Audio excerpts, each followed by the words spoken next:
Last week Sunday రోజు మేము చర్చ్కి వస్తున్నామని స్టార్ట్ అయ్యాము.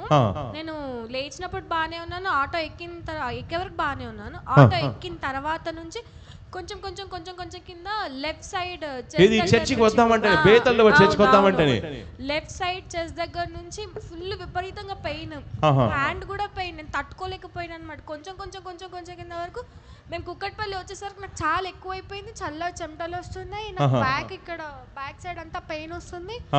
నా వల్ల అవ్వలేదు. ఇంకా నేను అమ్మతో చెప్పాను అనమాట, అమ్మ నాకు బాగా పెయిన్ వస్తుంది, నా వల్ల అవ్వట్లేదు, నేను తట్టుకోలేకపోతుంది, నేను కూర్చోలేకపోతుంది. ఇంకా ఆటను పక్కకు ఆపేద్దాం అనుకున్నా. ఒకవేళ ఆపినా నేను నిలుచోలేనేమో అనుకున్నా, పడుకోలేను, కూర్చోలేను, నాకు వల్ల అవ్వలేదు. అవ్వకపోయేసరికి నేను అమ్మకి చెప్తే అమ్మ నాకు ప్రేయర్ ఆయిల్ ఇచ్చింది, రాసుకున్న 2 minutes లో వెంటనే తగ్గిపోయింది. 2 minutes లోనే వెంటనే తగ్గిపోయిందమ్మా. నేను నార్మల్ అయిపోయాను. నేను అనుకున్నా నాకు చెస్ట్ పెయిన్ వచ్చిందేమో, అసలు ఏం పెయిన్, నేను తట్టుకోలేకపోయాను. మొత్తం లెఫ్ట్ సైడ్ మొత్తం పెయిన్, విపరీతంగా పెయిన్ వచ్చింది. సో దాని వల్ల చెస్ట్ పెయిన్ ఏమో గుండు పెయిన్ మీరు అనుకున్నారు. ఎస్, ఆ టైంలో అనాయింటింగ్ పెట్టుకున్నారమ్మా? మీ మమ్మీ బ్యాగ్ లో ఉందమ్మా? మా మమ్మీ బ్యాగ్ లో. ఎంతమంది బ్యాగ్ లో పెట్టుకుంటున్నా చేయి పైకి అనాయింటింగ్ ఆయిల్? లేడీస్ అయితే మీ మేకప్ కిట్ లో పెట్టుకోండి, జెంట్స్ అయితే మీ టిఫిన్ బాక్స్ దాంట్లో పెట్టుకోండి.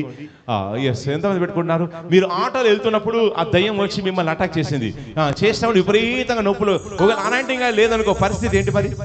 అమ్మకేం తెలీదు, ఏమన్నా అయితే ఎలా, అయ్యో దేవుడా ఎట్లా, నాకు తక్కువ చేయని అనుకున్నప్పుడు అమ్మకి చెప్తే ప్రేయర్ ఆయిల్ ఇచ్చింది, వెంటనే తగ్గిపోయింది. ప్రేయర్ ఆయిల్ ఇవ్వగానే క్షణాలు తగ్గిపోయింది, ఇక మళ్ళీ నొప్పి రాలేదు. మళ్ళీ. ఇది అద్భుతం అండి.